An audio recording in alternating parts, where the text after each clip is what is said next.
Socrates sits in prison waiting for his execution. Early one morning, his friend Crito arrives and offers to break him out of jail. However, Socrates refuses to leave. The ensuing discussion of justice and the nature of the relationship between the individual and the state and the laws lays a lot of the groundwork for what is later called natural law and social contract.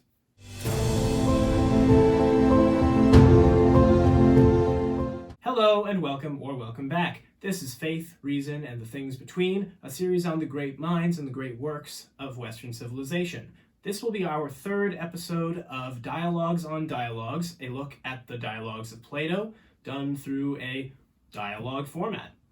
I'm joined today by my wife, Rose May. Hello. Hi, how are you? I'm good. It's been a wild day, but I'm so glad to finally be here and be doing this with you. Yeah, thank you. Yeah. So, can you just give a little bit about your background? We went to the same college, and I know that you have taken some philosophy courses, but would you like to expound on that? Yeah, so I went to Franciscan University, and I graduated from there with my degree in music. But before then, I attended Marian University in Indianapolis, and there I took a plethora of philosophy and theology classes. And the thing that really formed my mind the most there was my group of friends. I was friends with several philosophy majors who were also seminarians, and the six of them and a couple of us other theology majors, music majors, all would hang out together in our corner of the library. And I would say that before I encountered them and their love of philosophy and the way that they would just talk about it randomly and in everyday conversation as a part of their normal life, I never really thought about it very much, and I had no exposure to it. But when I first encountered it with them, my mind was so hungry for the logic, for the reasoning, for the deeper knowledge, like type of knowledge that I had never even known it had existed up until that point. And I was full of a lot of dumb questions and a lot of insatiable curiosity. So if you are the type of person who thinks you're not a philosophy person and you don't like philosophy, just give it a try. But I would recommend give it a try with somebody just like we're doing right now, who through dialogue, right, through just a conversation. Because that's, I think, where philosophy really comes alive. And obviously philosophy books are great, but they are best lived out in the daily life and in conversation. Absolutely, yeah. And that's part of the reason I wanted to do this, because I myself am not really a philosophy person either. I'm definitely much better at literature. Mm-hmm. Right. So anyways, we read Crito. I already gave them a brief introduction about how Socrates is sitting in his jail cell. He's going to be executed either today or tomorrow. Right. And his friend comes in and says, hey, the guard's going to look the other way. We can get you out. Aren't you going to come with me? And he's like, I don't know. Actually, how about no? Yeah, and I'm imagining this as intended to be a quick operation. Right. Hey, go take your smoke break, guard. I'm just going to be in there for 5 minutes. Right. And then Socrates sits down and is like, let's talk about this. It must have been frustrating. Yeah, it must have been for him. Come on, we got to go. Right. But anyways, so there's 3 parts to this dialogue, let's say. The first would be Crito's reasons why Socrates should go. He seems to anticipate that he's going to have some pushback. And then number 2 is Socrates' response to whose opinions to care about, which is part of what Crito says as his reason for why Socrates should leave. But then after that, they get into, I would say, the meat of the discussion, which is it just for Socrates to leave? So I'd like to at least start with Crito's reasons why Socrates should go, and we can talk about those, what you think of them. A lot of them, at least the beginning ones, have to do with kind of self-centered reasons. Mm-hmm. Were you convinced by any of those? No, but I was very sympathetic to him. Yeah. I think that poor Crito, Socrates is one of his best friends, and he wants him to live, obviously. It would be really tragic. He would be so sad if he died. Mm-hmm. So clearly this is a friendship, this is a good friendship, and he's coming from a good place. Mm-hmm. So I think that I'm really sympathetic to Crito, and I think Socrates is too. I like how Socrates approaches Crito's first things that he says, which are basically, I don't want you to die, like, you're my friend.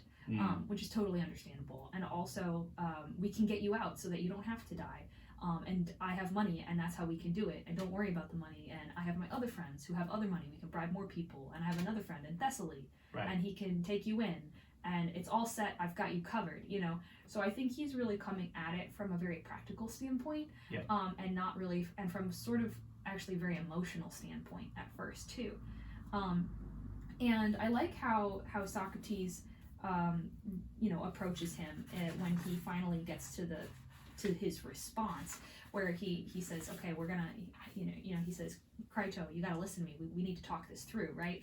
Mm-hmm. And he meets him where he's at. For sure. Yeah. For sure. Yeah. Before they quite get there, though, Socrates kind of latches onto one thing that Crito says, which is his concern for his reputation.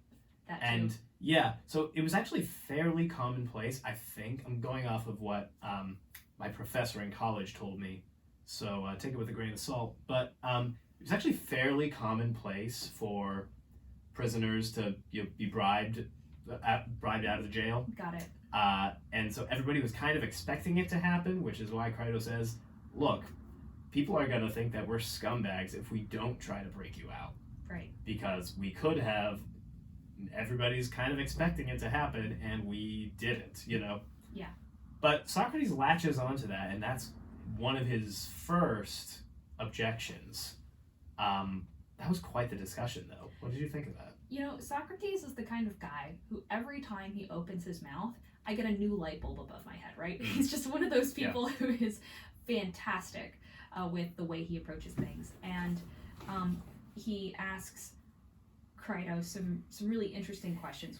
He says basically, so Crito, if you're sick, who do you ask for advice? Well, a doctor. A doctor, right. Do you ask anybody you run into on the street? No. Exactly right. So he really brings him to say, well, why do you ask the doctor? Because the doctor knows how to approach your problem accurately in a way that will actually fix it well. Mm-hmm. And you know that person, that doctor, has trained and therefore has gained knowledge and also experience. Mm-hmm. So you have a trust in that person in that particular domain. Right. And likewise, for your life, who do you care about? Who are the people in your life who you really, really care about what they think of you, about if they respect you? Those people should be pretty few and far between, because if you're asking, someone to give you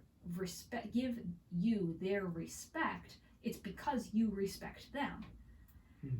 So, like, Socrates is saying, I don't care what a ton of people who I don't know them, and I don't know if they are just, or if they're virtuous, or if they are, like you said, scumbags or not.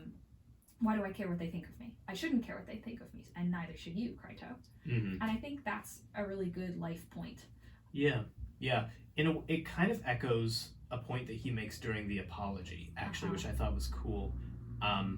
Right, because he says you should care about the few people who you respect who are virtuous, because they'll be able to improve you. Right. And he was accused of being one who corrupts the youth. Right. And through question and answer with his accuser in the Apology, he gets the accuser to say, no, it's only you that is corrupting the youth, and everybody else is improving them. And he's like, now, is that the case for literally any other domain? He talks about a trainer or a doctor, right? Isn't it normally the case that most people can't improve somebody in a domain, but one person, or at least a minority, can improve them? So he's kind of Well, it's a repetition of that idea, and to me, it means that this is either a consistent idea that Plato agrees with, or I mean, these early dialogues are definitely more reliably attributed to the actual historical Socrates. Sure. To me, that says, yeah, this is a real guy who had real thoughts, and you can see those same thoughts pop up again and again sometimes. But I think, regardless of the facts in the history, I think the moral fact is still there, which is definitely. You shouldn't care what every single other person thinks of you. You should reserve that. And I think it's interesting. I was actually talking to a friend about who should we trust, and I brought up the point, you should never trust anybody with 100% of things. And I know that sounds... Wow, now, come on. I know, you're going to say that. I know that sounds really cynical, but it's not. Here's why. So, for example, you are my husband. I trust you. I see you as a person of character. You're a virtuous person. I wanted to be around you as much as I possibly can so I could become more like that. Therefore, we got married, right? Thank goodness. I know. Very good. But the thing I would never trust you with is whether or not you would tell me if my outfit was fashionable or not. Guilty as charged. Yes, and that's fine because that's a trivial thing. But you need to, the person who you ask, you have to make sure they have some knowledgeable background about the thing you're asking about, Sure. and that's not mean. That's just being realistic. Yeah. Interesting. Mm-hmm. Anyways, so yeah, he convinces Crito that you should care about the opinion of the minority, even if the majority can sentence you to death because they can't kill your soul, at the very least. And from there, they kind of jump onto what I call more of the justice-centered reasons why Socrates should leave. He starts with, if you died, then your enemies, the unjust people, would win. Also, if you died, you'd be leaving your children without proper education or care. And then finally, I forgot. Yeah, it's unjust to give up your life when you can save it. He says, it seems to me you're choosing the easiest path, not the most courageous or the most virtuous. And that's where Socrates really gets going in terms of examining the question, all right, is it just for me to leave? So, we'll get into that. Yeah. As a prerequisite to all three of those things, when Socrates approaches Crito, he really points out, gently but well, that he's the type of person who always wants to seek the truth, irrespective of emotion or fear. And he really points out that that's very important for him. And I think it's really important for everyone. He also says, sort of in a, smiling sort of way, oh, Crito, he's so eager. He talks about eagerness. My dear Crito, your eagerness is worth much if it should have some right aim.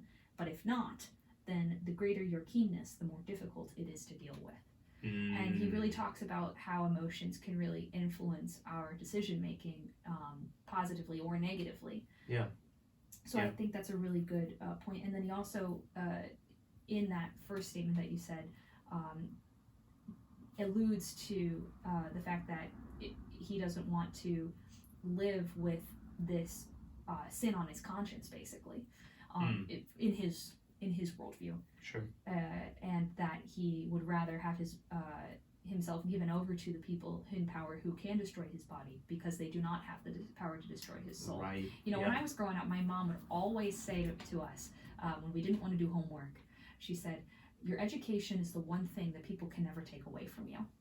Your mind is the one thing that people can never take away from you. Yeah. And I think that's really true. Yeah, so Socrates doesn't stop talking about the connection between the mind and the soul, so he would definitely agree with that. So I just wanted to touch on those prerequisites before we talked about the other three things that Crito had talked about. Yeah, definitely. Remind me what the first one was again. So the first one was that if he died, then that would be letting these unjust people who have sentenced him to death win. But interestingly enough, he doesn't really like go through them sequentially. Instead, he I think, if I'm remembering right, he meets Crito on a different kind of common ground. Like, his premise is, he says, all right, Crito, look, we got to figure this out before we leave. The guard's smoke break is only going to last so long. But he lays out the premises: we should never willingly do wrong, right? Correct. Right. We should never inflict wrong in return for a wrong done to us. Mm-hmm. And Crito also agrees. Mm-hmm. And lastly, we should fulfill our agreements. Crito agrees to that too. And from there, it gets interesting. Mm-hmm. But before we do that, what did you think about those three premises? Do you agree? Well, I think I definitely agree with the first one. You should never intentionally do something wrong that you know is wrong, or that your conscience is saying, you really shouldn't do this. Mm-hmm. You should never do that. Yeah. And I do agree in principle with the idea you should never specifically return a wrong for the purpose that you were wronged. Okay? Mm-hmm. Yeah. Now, if there is a wrong that needs and deserves to be righted, you have things like just war theory and double effect and everything that can help you, guide you in what's a moral way to approach, for example, say self-defense. Sure. So I think that there are a lot of, it's not as straightforward as one would think with that second statement. Sure, yeah. But like wrong as wrong, I suppose. I'd imagine, so Socrates served in the military, so I would guess that he would make a distinction himself between wrongful killing and, dutiful killing, shall we say. Just as an example. I don't know. He just within, in military service, that's one thing. And then, he killed my friend, I'm going to go kill his or him. That's a different thing. Yeah. It's interesting. He does not say, do this in return for this, like specific actions. He says to do a wrong in return for a wrong. So it is nebulous in a way, but deceptively, I don't know. You're right. It's deceptively general. Like you can take a lot of nuance and really break that down. But I'm not sure that he's wrong, even just if you just take it on face value. I don't know. Am I underthinking it? So if I were to play devil's advocate for myself, I guess if you would say never return a wrong with a wrong. How do we think of? So what is the word wrong in this particular context? Moral wrong, I guess. Moral wrong. Right. Don't do something morally wrong in return for something morally wrong done to you. And So what I would assume is that the person is implying the motivation underneath that to be revenge. Right. So basically they're saying don't ever be revengeful. Mm-hmm. Now, you can protect your country without being revengeful. Mm-hmm. You can protect your family in a, unfortunate, situation that might happen where you're being attacked or whatever in an unrevengeful way. Because there are distinctions between your physical actions and your moral actions. There can be distinctions. There are not always. Sometimes they correlate, and sometimes you choose to, dissociate from your morality in your actions too. But what do you mean by that? I guess what I'm trying to say is, you can, if someone attacked me, and they stole my purse or something. Sure. Right. I could, run after them, mad as a hatter that how dare they take my purse, and I happen to have, pepper spray with me or something. I'm going to pepper spray them to get my purse, but mostly because I want them to get pepper sprayed in response. Okay. Or I can say I have like $1,000 in there, my debit card's in there, my wallet and everything, my ID is in there. I really need that. I'm gonna run as fast as I can to pepper spray them because I really need that purse. Gotcha. So is your intention to pay retribution or to simply correct the offense. Right. Right. Yeah. That's just the example that came to mind. Sure. And that's so, great. Socrates is saying you should never be revengeful, basically. And I agree with that. Mm-hmm. I agree with that. Yeah. And then the last one, which is we should keep our agreements. Yeah. I mean, I think that's a good thing. I think that... I'm asking the right person. Oh. Well, I think people don't really talk about being noble in normal conversation or being honorable in normal conversation, but I really think that making your yes mean yes and your no mean no is really important. That's really hard. It's really, really hard. Yeah. I'm the type of personality who I tend to, say, oh yeah, sure, I'll do it, and then I forget, right? So I've had to work really hard in my life to be more intentional about making my yes mean yes, my no mean no. But I think it's really improved my relationships in my life, so I think it's a really important thing. And in Socrates' case, it's hard that he made an agreement in his mind. He says, I made an agreement to live in the city when I, turned 18 or whatever age they have, came of age, and I can vote now and I can be a part of the community, and I chose to be here. And implicitly in my choosing to be here, I choose to follow the laws, I choose to be conscripted into military service, I choose to obey the laws and obey the outcome of the justice system. No questions asked. Now that's how far he takes it. I don't know if I agree with him on all that, but I commend him trying to be honorable and trying to be noble.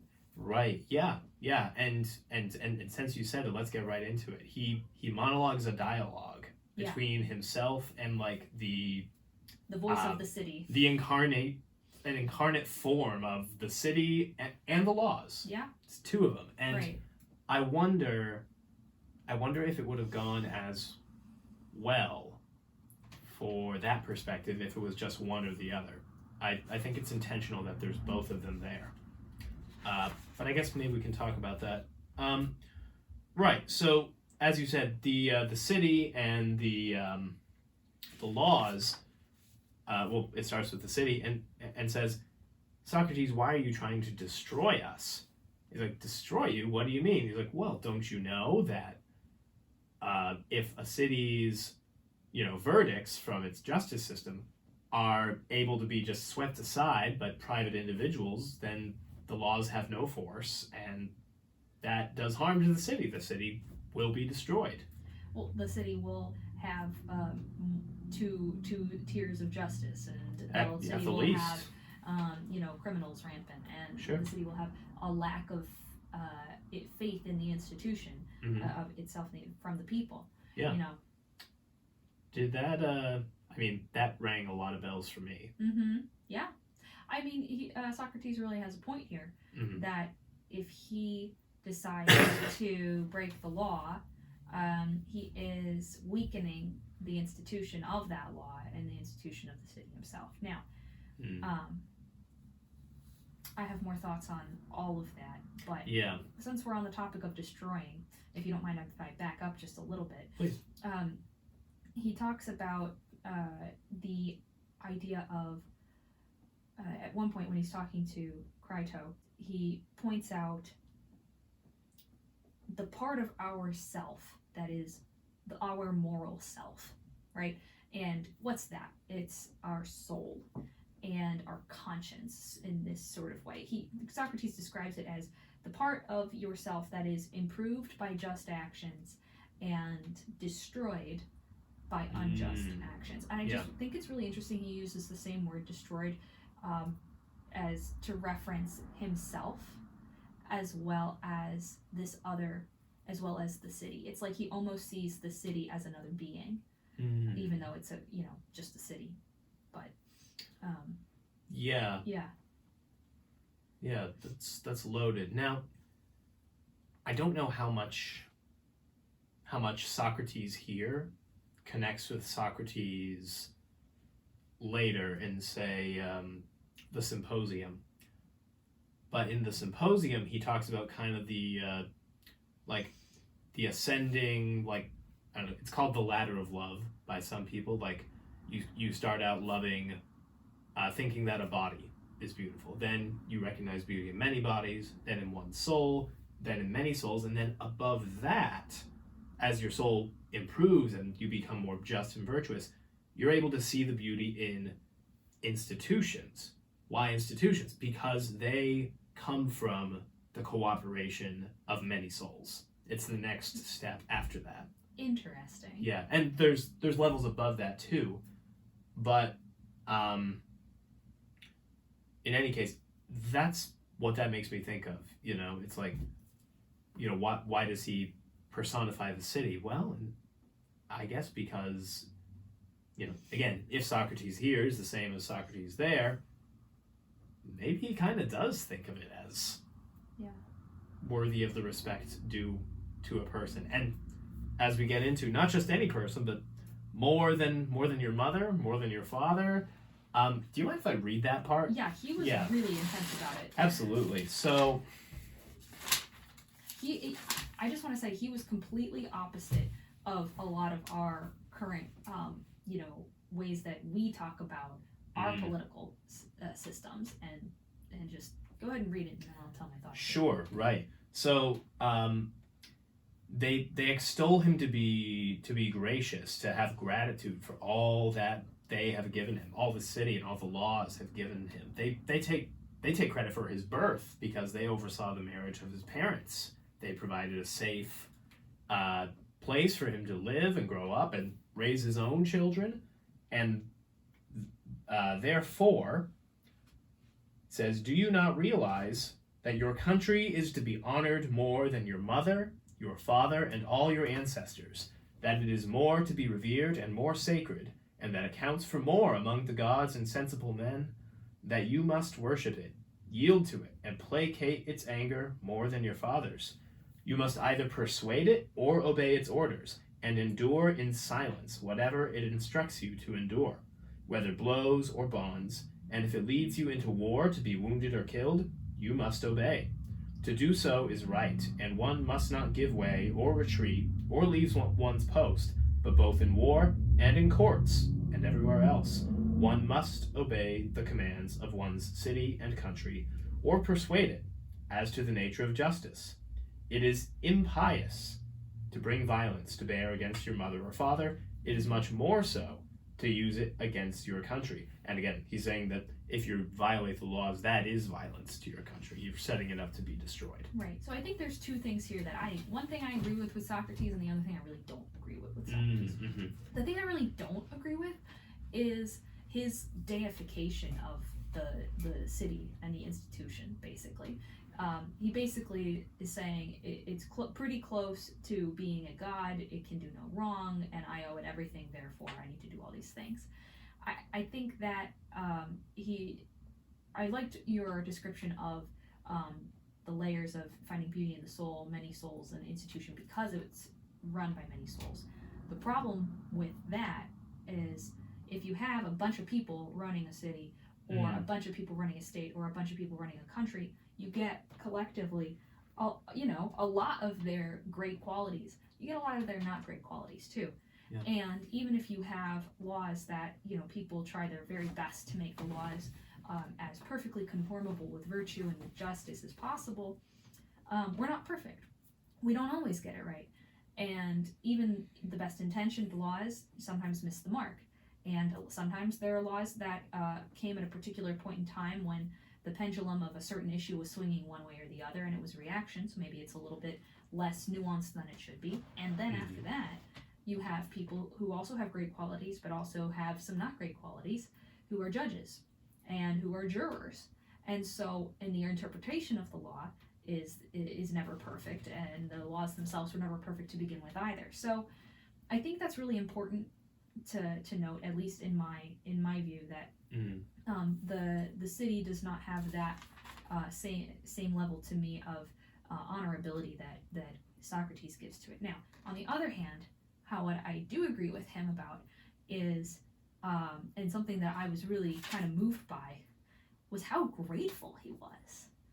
How that whenever I see a deep gratitude, it really moves me. I think it really moves most people, He was so grateful to have a roof over his head, And I think people back then were a lot closer to anarchy in their life, or they just saw, oh, I could just go be out in the wilderness and not, if I didn't have anything, I would, any other society around me, I would probably die, right? And they had that a lot more close to them. They could see that would be their other alternative. Mm-hmm. And so I think, of course, he would be so grateful to have people around him to, help his mother be raised, help his father be raised and grown safely, and then they get married and they have him. Right. And so he's so grateful for that lineage and for this, like, the peace and stability that the city gave them, so that he could be born and raised, and that he could have his own kids, right? So I just was really struck by his level of gratitude. Yeah. And I think that that's something that we, as I think everyone could just be more grateful, honestly. It's a great quality to have, and especially living in America, really recognizing for all the faults that are here, recognizing all the goodness as well, and just being really, really grateful for whatever you have, wherever you have it. Mm-hmm. I have a roof over my head, I have a car to drive, I have a job to go to. I don't have to worry about war that so many other people in the world that are, suffering, that they have to go through that. That's so unjust, that's so unfair. Sure. But I'm so, and I want to help them, but I can be grateful that I am in a place that I could help them. I think is really important. Yeah. I similarly, I'm going to agree with you on a few points, and then try to explore a different one with you as well. Uh-huh. I agree with gratitude. Everything that he has, the laws in the city say, don't you realize we gave you this? I mean, he's the one saying it. Right. Crito's the only one in the room. So he's really saying, I am grateful for this and this and this. And right. This. You're 100% right about that. Yeah. It only really occurred to me now. So, like, as harsh as they are, as they are to him, yeah, it's really Socrates saying this. It's extolling them. Right.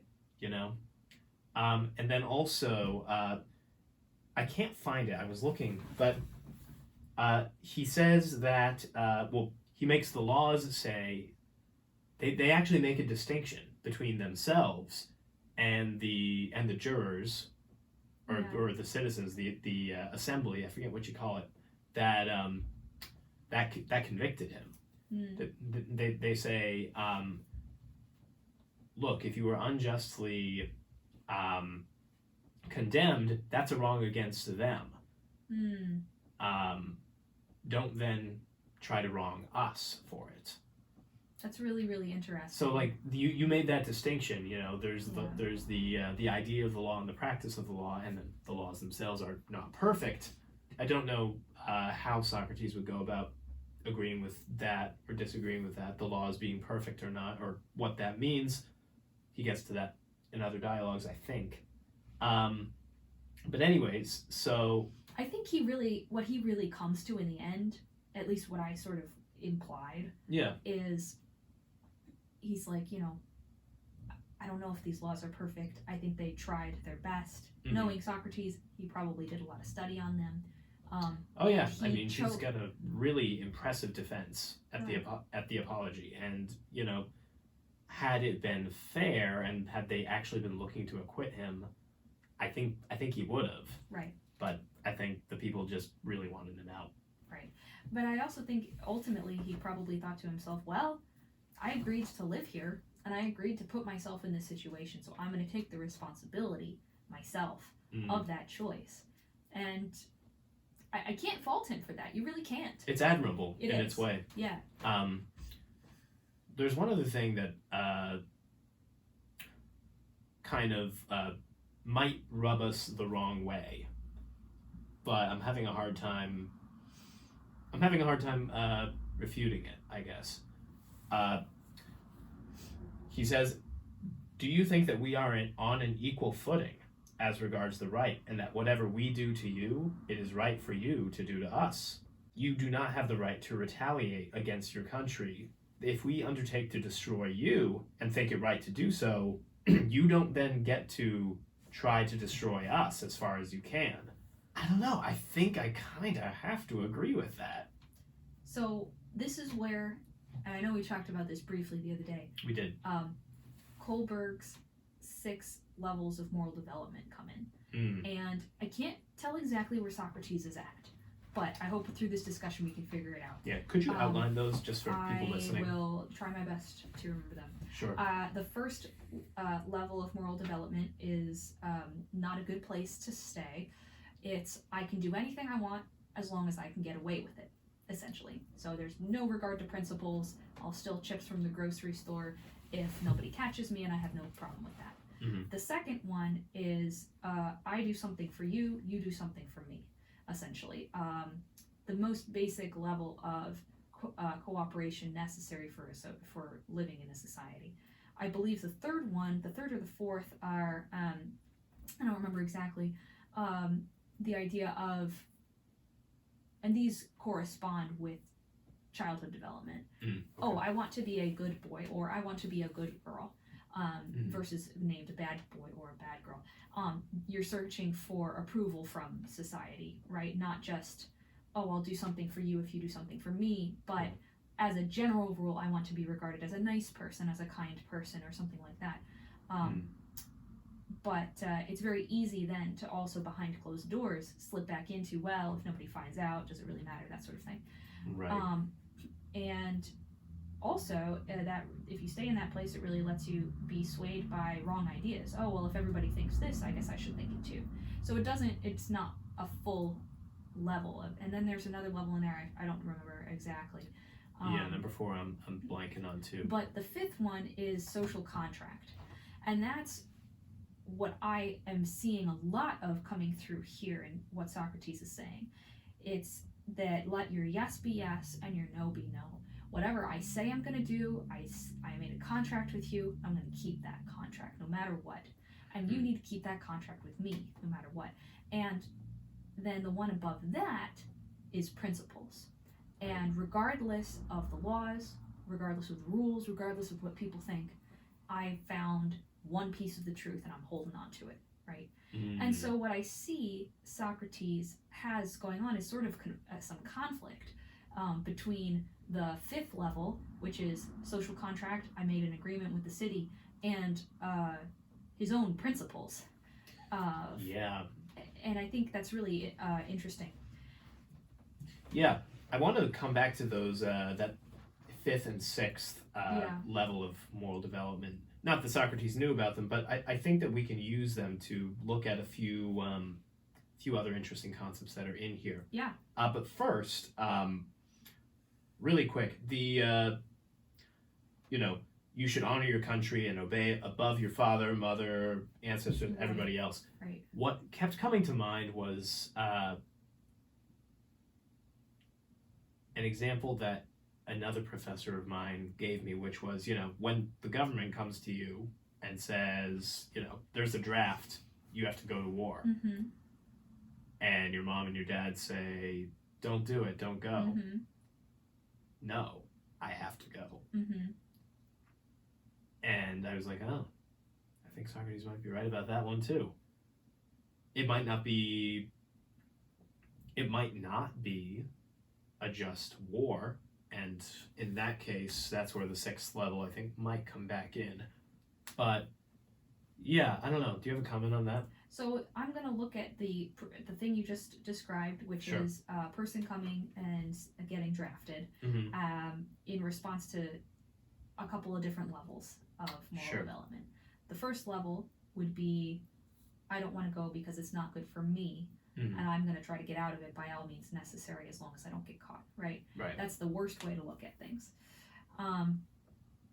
The other way, I want to be a good girl or I want to be a good boy, that person would feel very, very conflicted because they have two groups, their parents and the government, vying in conflict for their approval, right? Yeah. And then that person would have a lot of cognitive dissonance and be really confused about what to do. Sure. If the person was operating under social contract, they would say, I made sort of similar to what Socrates said. I made an agreement to, be a part of the society. If everybody else who didn't want to go to the draft didn't go, we'd be invaded and I'd be dead by now. So, I made a commitment. I need to go. I'm sorry, mom and dad. I have to go. Right. Regardless of if it's a just war or an unjust war, yeah. because of the contract that was made. Mm. Now, if you're operating on principles, then we're talking about the sixth level, the highest level. If your mind is so formed and you've found and you've searched out for the truth and how to think about things and how to think about things well and logically, and you really try to implement that in your life, and you have access to an appropriate amount of information about the war, in order to make your own decision, is this a just war? Is this an unjust war? That person is going to be the best equipped to be in that situation, because they'll take in all the information, they'll think about it, they'll apply their principles, they'll apply what they believe to be true, and they'll come out with either this is a just war, and therefore there's no reason for me to not fulfill my social contract duties, or this is an unjust war. I have specific reasons that why I must not fulfill my social contract duties, irrespective of what the city thinks of me, or what my parents think of me, or my own fear. Right. And I imagine there would have to be something proportionate too. Like there's proportionality with that. There's so many more details that it'd be way too nebulous to get into that. But fair enough. That's just the hypothetical. Sure. Yeah. So maybe I should have done this first, but the reason I wanted to jump back to that sixth level was because later at 54 B and C, he says, if you're going to violate us, the laws of the city, how do you think the laws of Hades, of the underworld, our brothers, would treat you?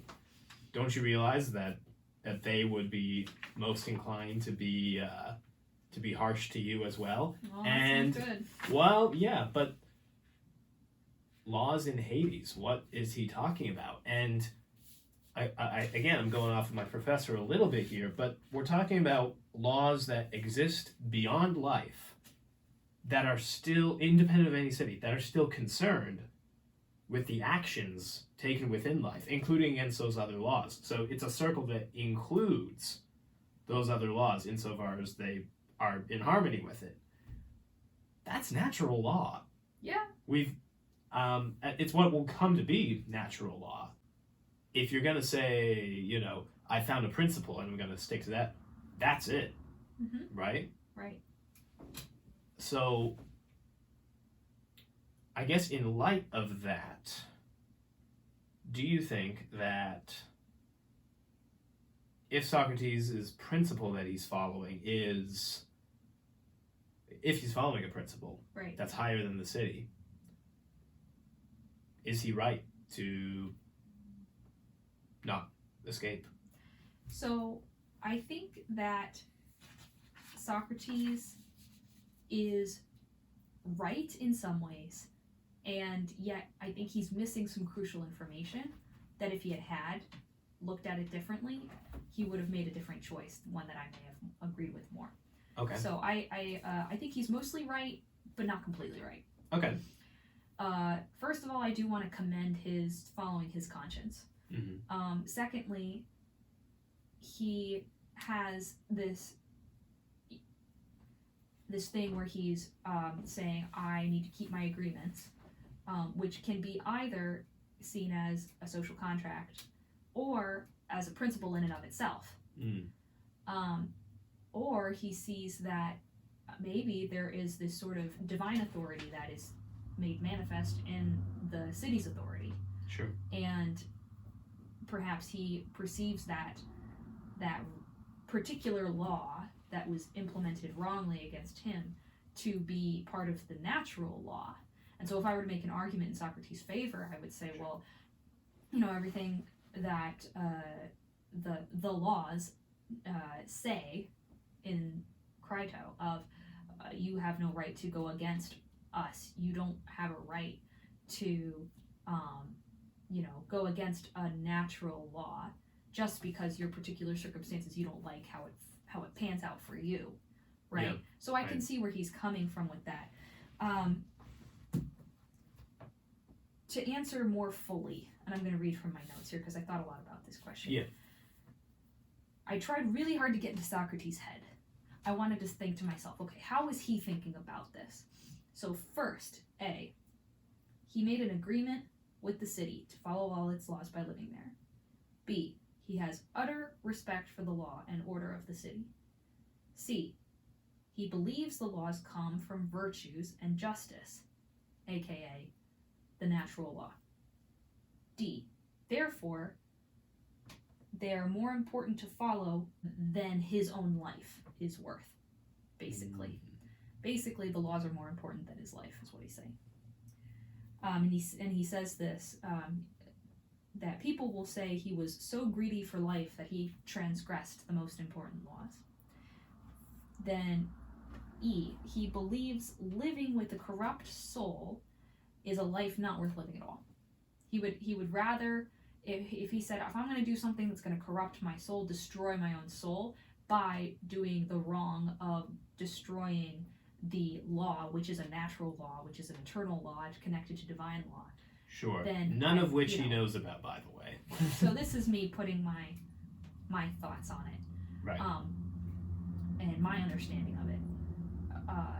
He thinks that living with a soul corrupted by injustice that he inflicted upon himself is not worth living. Therefore, if he doesn't go through with agreeing to proceed with the death penalty, his conscience says that his soul would be damaged more than his body would be by death. And so that was a really interesting thing for me to get into Socrates' head with that. Yeah. And if, again, I commend him for following his conscience. Now, but there's a few problems that I see with his argument, right? And I've already touched on these a little bit. He shows that he believes all the laws of the city come from virtue and justice, that they are part of the natural law, but he neglects the fact that they can be incorrectly applied by faulty human actors, obviously. And it's possible to have a just law, but an unjust trial. So we talked about that a little bit. I went through about and looked at his specific charges that were brought against him, the corrupting of the youth and impiety. Yeah. He didn't really corrupt the youth. If there were individual young men who were following him, who, for example, showed disrespect to the city and its leaders for the sake of winning an argument or for the sake of being revengeful, those two things are completely not at all what Socrates is about. Right. Socrates is all about listening, asking questions, and getting deep into the other person's mind, respectfully and humbly. But he goes so deep into other people, deeper than they go into themselves, that he shows everyone how little we really know, but in a good way, in a humble way, in a way that I also am right there with you. So if there are individual people who were following him, who were obnoxious young men, or who may have been starting riots, especially if they were starting riots, Socrates would be the first person to put the kibosh on that. How dare you go against the city, etc. Sure. So yeah. I think that he knows he didn't do anything wrong. He knows he doesn't deserve to be put to death because he did not corrupt the youth. And he knows that now the impiety one is a little bit more dicey because what does impiety mean and what is the context? He has an entire dialogue that's just about that. What is piety? And he doesn't really come to a good answer. Right. And the law itself, you're being impious by not worshiping the gods of the city. Well, he found who he at the very end he says, let us go the way that the God is leading us. And earlier he also talks about the truth. He's believes that there is a form of truth or whatever, form of all things good. You could say more specifically exactly what he believes and how much better than I could, but basically he believes that there is a God. And I'd say so. Right. And so he doesn't want to worship all the other gods in the city because he doesn't think they're right, but he has good reasons for. So here he's operating on the sixth level of principles, and he's going against the society because he's believing in what is true. And I really commend that in him. Mm-hmm. And I think he sees that in himself too. So I think that he really could have made more of an effort to persuade the city. Because... What do you mean? I mean, he had a trial and he had a great chance to defend himself. And then he did. They get the chance to change their minds or not. Right. But was justice actually served? No.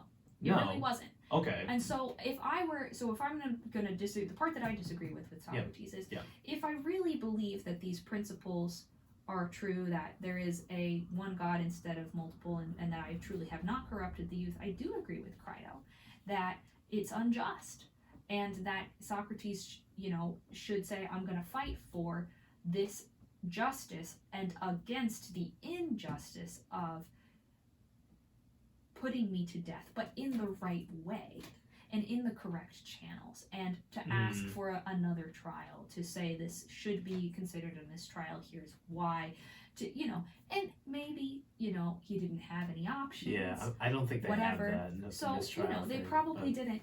I think that, if obviously this is me saying what I would try to do. I would, and I'm not Socrates, but I think that it also would be worth saying, the truth is worth finding, and Definitely. The truth is I didn't do these things, and I think there's a real point to that as well. Yeah. So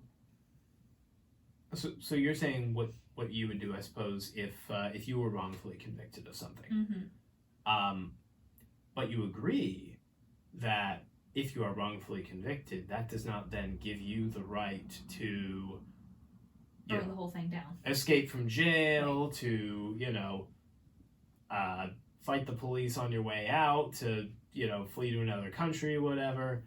That doesn't give you the right to do any of that. You're saying, well, I would do it some different way. And this is, me saying hypothetically, it would be best if all of the ideas could be put into an arena and fought out until the truth actually emerges. Now, are there really avenues for that? Are there really, practical ways that that's going to happen? I don't know. Here it would definitely be no. Socrates actually is given a legal way to avoid death by recommending exile for himself. However, he does not choose that because it would involve lying and saying that he was guilty when he was not. Still, this would not have resulted in the justice hoped for. And so that's why we have the reading that we do. Sure, right. And this is I've talked about this in previous dialogues, but this is kind of, you're touching on exactly why Socrates is considered by some Christians to be a proto-martyr, because the circumstances of his death are dying for truth, really. Dying because he told the truth, and dying because he, dying on account of lies told about him, when, in fact, he is innocent. Yeah. And another thing, speaking of one of the truths that he believed that led him to this, he said it's better to, to die than to basically corrupt the part of him that is destroyed by unjust actions, right, than to corrupt his soul. We'd agree with that, I think. So, can I bring a tangent in for a moment? Yeah. So back when Socrates has that section where he talks about the part of the soul that is the part of the being that is just versus affected by justice or injustice, he is talking to Crito through about it, and he says the question which really struck me. And is life worth living with a body that is corrupted or in bad condition? I meant to bring that up, and then I forgot. I'm glad you did. Yeah. And then Crito says, oh, no, definitely not. And then he says, and is life worth living if our soul is corrupted? Likewise. Also. So, right, he's using it sort of as an aside to make a point, but it really struck me. I thought to myself, wait a minute. Right. Let's talk about that, because that doesn't strike me as right. Right. Okay. So, how did you hear it? So I heard it as him saying, let's say if your body is corrupted or in bad condition, what does that mean? If you get really, really sick, you get really, really old, basically it's not worth living because you're really sick and you're really old and your body doesn't work anymore and you're in a lot of pain. And I read that and I thought to myself, that is completely antithetical with my belief system. Sure. So you read him as saying, if this happens to you, then you should just, kill yourself or something. I don't know. Gotcha. Right. Because that would be the logical conclusion. Sure. And what immediately popped into my head was the movie Father Stu. If you guys have not seen the movie Father Stu, you have to watch it. It's so good. We are not sponsored by We're not Father sponsored Stu. by Father Stu. We should be. But it's really, really good. It's really funny. It's really deep. It's a great show. And what happens, essentially, spoiler alert. So this is a full spoiler alert, but it's worth it, I promise. Father Stu starts out as this fellow who is a boxer and an atheist, and he's at the prime of his body. And he moves to LA to become an actor, falls in love with a girl at a grocery store, basically stalks her, finds her at a church, and she will only go out with him if he goes to church with her. So he starts going to church. He converts, he breaks up with her to become a priest. He becomes a priest. He breaks up with her, he is about to become a priest. He gets diagnosed with a form of ALS. Mm-hmm. And he's pretty young at this point. And he is able to become a priest. And the end of his life, his body is increasingly decaying in worse and worse condition as he spends several years in a nursing home. But his soul is so filled and joyful. And every single day there was a line of people going into him for confession. Mm-hmm. And the thing that really struck me was his love. And so, coming from my belief system, this is where Socrates and I would disagree.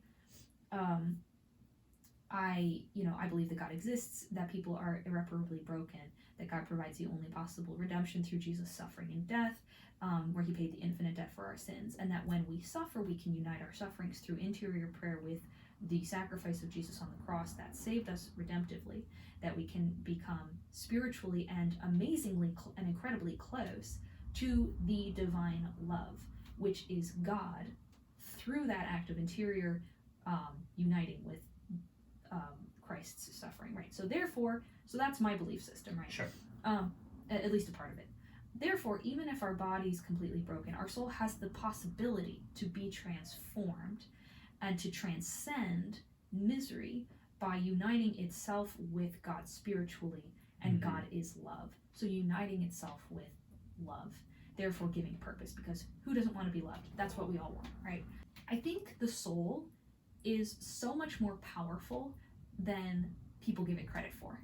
Mm-hmm. And while I think suffering is something that we definitely have to wrestle with in life, I know through my own life and through my own experience that it really can be a road to fulfillment, deep happiness, and finding that spiritual love that people really crave. So I just really think that the Father Stu movie is just a great example of going from an unhappy soul and a completely fit body to a completely decrepit body, but a very happy soul who's helping other people find meaning in their suffering too.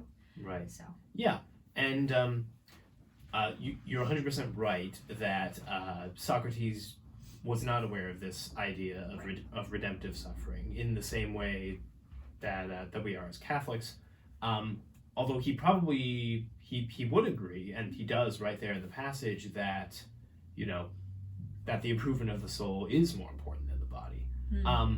And I actually brought up this exact passage when I was in college to my professor. I said, "Hey, is he saying that you should kill yourself?" And at that point, we had not read Phaedo together, in which he goes on a long diatribe condemning doing harm to yourself, and my professor basically used that to say, well, no, Socrates isn't saying life is not worth living forever. He would say, if you can, you should fix your body. Got it. So Socrates is not endorsing euthanasia, right? Not at all. Okay. Yeah. Not here, anyway. I'm sure that somebody could make an argument, but as far as I'm aware, you'd be hard-pressed to make it. Fair. Um, Anyways, thank you for indulging my tangent. I really appreciate it. Of course, yeah. So the editor, John Cooper, points out at the end of his introduction that Socrates kind of ignores Crito's question about, justice in the private sphere. Like, what about what you owe to your wife and your children? And because he kind of ignores it, Cooper wonders if that could be our jumping off point to say, hey, does justice actually require Socrates to die here? Mm. And I think you would say probably yes. Well, given their limits in their legal system also. Sure, right.